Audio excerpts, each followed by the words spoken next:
வெப்ப நோய்களுக்கு சிகிச்சை அளிக்க திருச்சி அரசு தலைமை மருத்துவமனையில் சிறப்பு ஏற்பாடு செய்யப்பட்டுள்ளன. தமிழ்நாடு முழுவதும் நாளுக்கு நாள் வெப்பத்தின் தாக்கம் அதிகரித்து வருகிறது. வரும் நாட்களில் அது மேலும் அதிகரிக்கக்கூடும் என தெரிவிக்கப்பட்டுள்ளது. வெப்பத்தின் காரணமாக ஹீட் ஸ்ட்ரோக் உள்ளிட்ட பலவிதமான நோய்கள் ஏற்படும் வாய்ப்பு உள்ளது.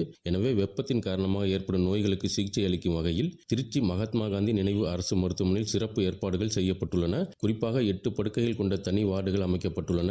ரெட் ஜோன் பிரிவில் 2 படுக்கைகளும், ஐசியூவில் 4 படுக்கை வசதிகளும், 8 படுக்கைகள் கொண்ட தனி வார்டில் ஏசி, ஃப்ரிட்ஜ் உள்ளிட்ட வசதிகள் ஏற்பாடு செய்யப்பட்டுள்ளது. மேலும் மருத்துவமனையில் 40க்கும் மேற்பட்ட இடங்களில் ORS கரைசல் வைக்கப்பட்டுள்ளது.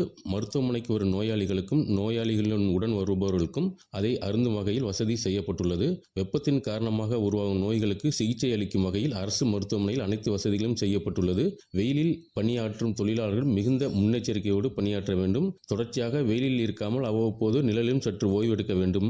நீர் சத்தை அதிகரிக்கும் வகையில் நீர் சத்து மிகுந்த ஆகாரங்களை அதிகமாக எடுத்துக்கொள்ள வேண்டும். உடல் வெப்பநிலை 105 டிகிரிக்கு அதிகமாக இருந்தால் உடனடியாக அவர்களுக்கு முதலுதவி செய்ய வேண்டும். குறிப்பாக உடல் வெப்பநிலை குறைக்கும் வகையில் குளிர்ந்த நீரில் அவர்கள் உடலை சுத்தப்படுத்துவது, ஐஸ் கட்டிகளை கொண்டு உடலை குளிர்ச்சியாக்குவது உள்ளிட்டவற்றை உடனடியாக செய்ய வேண்டும். அதன் பின் மருத்துவமனைக்கு அழைத்து வந்து மருத்துவ பரிசோதனை மேற்கொள்ள வேண்டும் என்றும் திருச்சி மகாத்மா காந்தி அரசு மருத்துவமனையில் மருத்துவர்கள் தயார் நிலையில் உள்ளார்கள். எப்போது வேண்டுமானாலும் மருத்துவமனைக்கு வருகை தந்து உடல் பரிசோதனை செய்து கொள்ளலாம் என மருத்துவமனை துணை கண்காணிப்பாளர் அருண்ராஜ் கேட்டுக்கொண்டுள்ளார். திருச்சி மலைக்கோட்டை கோவில் தெப்பக்குளம் தூர்வாரும் பணி நடைபெற்றது. திருச்சியின் அடையாளமாக விளங்குவது மலைக்கோட்டை. இந்த மலைக்கோட்டை கோவிலுக்கு சொந்தமான தெப்பக்குளம் சுமார் 4 ஏக்கர் பரப்பளவில் NSP சாலையில் அமைந்துள்ளது. இந்த குளத்தில் தற்போது சுமார் 12 அடி ஆழத்திற்கு தண்ணீர் உள்ளது. அந்த தெப்பக்குளத்தை சுற்றிலும் தரைக்கடைகள் இருந்தன. உயர்நீதிமன்ற உத்தரவின் அடிப்படையில் அந்த தரைக்கடைகள் அனைத்தும் அகற்றப்பட்டுள்ளது. தொடர்ந்து தெப்பக்குளத்தை முழுவதும் தூர்வாரி அதனை அழகுபடுத்த வேண்டும் என கோரிக்கை எழுந்தது. அதன் அடிப்படையில் மலைக்கோட்டை தெப்பக்குளத்தை தூர்வாரும் பணியை மாநகராட்சியினர் ஈடுபட்டனர். முதல் கட்டமாக 3 மின் மோட்டார்கள் மூலம் தெப்பக்குளத்தில் இருந்து தண்ணீர் முழுவதுமாக வெளியேற்றும் பணி நடைபெற்றது.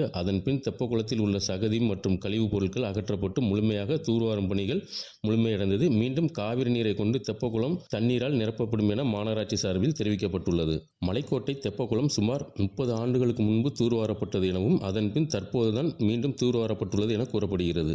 சரித்திர பதிவேடு குற்றவாளிகளை ஒரே இடத்தில் திரட்டி அறிவுரை கூறிய திருச்சி மாவட்ட காவல் கண்காணிப்பாளர். திருச்சி மாவட்டத்தில் உள்ள அனைத்து காவல் நிலையங்களும் சரித்திர பதிவேடு குற்றவாளிகள் 364 பேரை திருச்சி சுப்பிரமணியபுரம் பகுதியில் உள்ள ஆயுதப்படை மைதானத்தில் காவல்துறையினர் வரவழைத்தனர். அவர்கள் அனைவரையும் திருச்சி மாவட்ட காவல் கண்காணிப்பாளர் செல்வநாகரத்தினம் முன்பு ஆஜர்படுத்தினர். அவர்கள் அனைவரும் தனிப்பட்ட விவரங்கள், குடும்ப சூழ்நிலை உள்ளிட்டவை குறித்து மாவட்ட காவல் கண்காணிப்பாளர் செல்வநாகரத்தினம் கேட்டறிந்தார். தொடர்ந்து அவர்களுக்கு அறிவுரைகளையும் வழங்கினார். குறிப்பாக இனிமேல் எந்த விதமான குற்ற செயல்களிலும் ஈடுபடக்கூடாது, அவ்வாறு ஈடுபட்டால் கடுமையான நடவடிக்கை எடுக்கப்படும் என எச்சரிக்கை விடுத்தார். இனிமேல் குற்ற செயல்களில் ஈடுபட மாட்டோம் என்கிற நிலைப்பாட்டோடு சரித்திர பதிவேடு குற்றவாளிகள் அனைவரும் அங்கிருந்து சென்றனர். திருச்சி மாவட்டத்தில் இதுபோன்ற நிகழ்வு இதுவே முதல் முறையாக நடத்தப்பட்டது என காவல்துறை தரப்பில் தெரிவிக்கப்பட்டுள்ளது.